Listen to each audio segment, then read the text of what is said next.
La deuxième phase, n'oublions Oui, pas. on va parler de la deuxième phase. Mais D'accord. Joshua Azarka, vous l'avez dit d'emblée sur ce plateau, vous êtes optimiste, on est à un tournant, Je il suis s'est peut-être optimiste. passé quelque chose d'historique hier soir. Du coup, pourquoi avoir continué à bombarder la bande de Gaza la nuit dernière encore, alors que le Hamas avait déjà donné son feu vert, que Donald Trump avait appelé à cesser immédiatement les Nous bombardements à l'armée sommes... israélienne?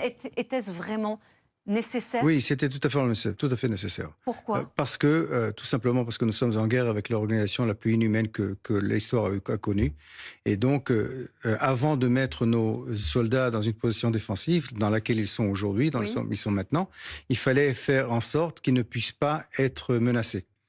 Et donc, cette guerre continuait jusqu'au moment où le Premier ministre a dit d'une façon très claire, on arrête, on cesse le feu, et on se met dans des positions défensives. Tant que le Premier ministre n'avait pas donné cet ordre, la guerre continuait.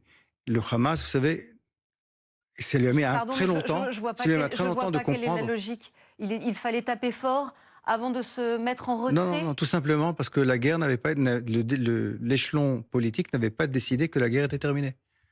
C'est une décision qui devait se prendre. Et tant que l'échelon politique ne décidait pas que la guerre se terminait, le militaire, l'échelon militaire, continuait à faire ce qu'il faisait. Mais tout cela était aussi susceptible de faire capoter la phase qu'on est en Non. train de Au commenter? contraire, bien au contraire, parce que le Hamas comprenait que la pression est sérieuse. Et c'est seulement ça qui a mené à la fin de cette guerre.